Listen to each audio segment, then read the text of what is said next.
Dyslexia Awareness Month, and in that regard we welcome board member Teixeira, who joins us on the Zoom line. Mr. Teixeira, great to see you, and thanks for coming on to bring awareness and to advance the conversation regarding dyslexia. Good morning. Good morning, Jason. Thank you for having me. You're most welcome. Firstly, what is dyslexia, Mr. Teixeira? Okay, so dyslexia is a language-based learning difficulty. We prefer to think of it as a difference, not really a disability. It's a difference. It affects specific language skills, particularly reading, spelling, writing, and pronunciation of words. It runs in families, so it's hereditary. Okay. And it impacts between 10 and 20% of the population, so 1 in 5 people. Okay. And how can parents recognize it? Because, okay, I'll use an example. You know, girls tend to talk pretty fast. You know, boys sometimes take a little bit longer. I mean, yeah, there's exception to the rule, but girls generally are able to kind of grab things very early. And there's some parents who find, okay, my son is 1.5 years, going into 2 years, they're not forming the words just yet. Right. How can parents recognize that something is happening here? Okay, so you have a child who is intelligent. Dyslexia has nothing to do with intelligence. I mean, Albert Einstein was dyslexic. Okay. You know, Richard Branson, dyslexic. Some fantastic people, Oprah Winfrey, dyslexic. So it has nothing to do with intelligence. But from a very early age, what you would notice is maybe your child is struggling to start to talk. They are late speakers sometimes. They get into preschool and, oh my gosh, they can do the most beautiful art and creative things and coloring. But they're struggling to get those letters and sounds that TH says, or that SH says, shh. You know, they're getting difficulty with those things. Pronunciation of words. So they may add in a syllable, remember or remember, instead of saying remember. So those children, that's your early warning signs. Children in preschool who, even though you're teaching rhyming skills, what rhymes with cat, pat and rat and sat, and they don't get that.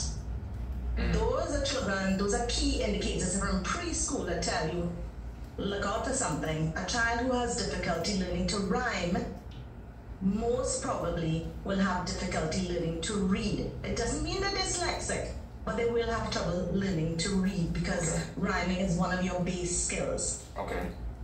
Mr. Shaw, what can parents and teachers do if they observe and they recognize, okay, this is, from what you just suggested, is happening?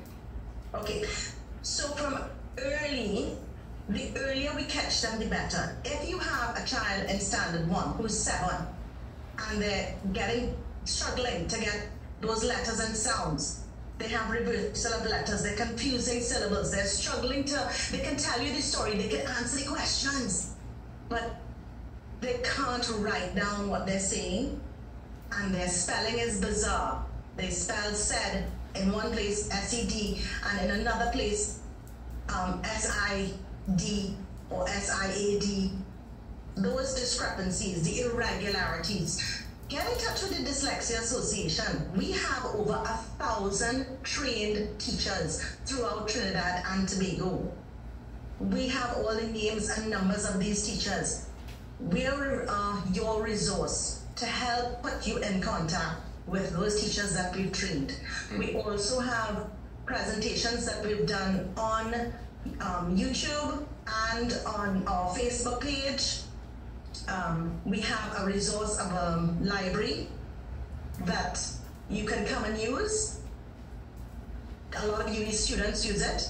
Okay. As soon as you see those discrepancies, we can close the gap. If we get a 7-year-old that's reading at a 5-year-old level, that's only 2 years difference. But if we get that same child in standard 5, you're not looking at an 11-year-old that's reading at a 7-year-old age. That's a much bigger gap to close. Understood. You know, it's early intervention. And I guess that's the great work being done by the association, and we thank you for coming on. Now it's Dyslexia Awareness Month. My question to you, what plans are in place for the month? What plans do you have? Well, for one, we're doing a lot of interviews on radio and television, trying to get the word out there, directing people to our Facebook page, Instagram, YouTube, and asking people to contact the association at 281-READ, 281-73223. Asking people to get in touch with us if they have questions. If you need help finding a teacher, call us. We also are working with UE Spec. They are running their half marathon on the 10th of November, and they have kindly offered to donate quite a lot of their proceeds towards Dyslexia Association, because we use the funds that we raise for some of these things. We use some of the funds to actually help parents who can't afford to get the lessons from our teachers. So we have a bursary fund that we're raising money for. And if anybody's interested in donating, just call the association and donate. Well said. Let me ask you, how do folks get in contact? How do they touch base? And is there like a physical building for the association? You have actual physical structure? Yes, 31 Alberto Street. So we're a voluntary organization, but we do have a staff member, 31 Alberto Street in Woodbrook. But you can get in touch with us, like I said, if you just type in, go Google, and you just search for Dyslexia Association Trinidad, and we'll come up. But the first thing there, you'll have the options to all of our links, but our phone number is, we have a WhatsApp number, 281-7323-281-READ. I want to give you a chance as we wrap things up to just give a word of inspiration to parents, teachers, and those guardians who they might, based on what you said, they recognize, okay, probably this could be what's happening. Let me now engage and try to, seek help from the professionals. Just a little word of inspiration. Okay, so I want to give you an example. I have a student that was dyslexic. I taught her from the time she was 2.5.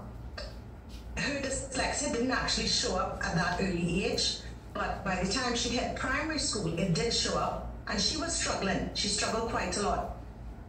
She did get intervention, so she did remedial reading with us, and that child has gone on to do not only CXE, 8 subjects at CXE, she also did CAPE. She's in university right now. She's a videographer, and a really good one at that. She's an artist, a sculptor. She has done amazing things. Yeah. Just because she got early intervention. Well said, Emma. I want to thank you, and by all means, kudos to you and all those teachers, all those involved with the association.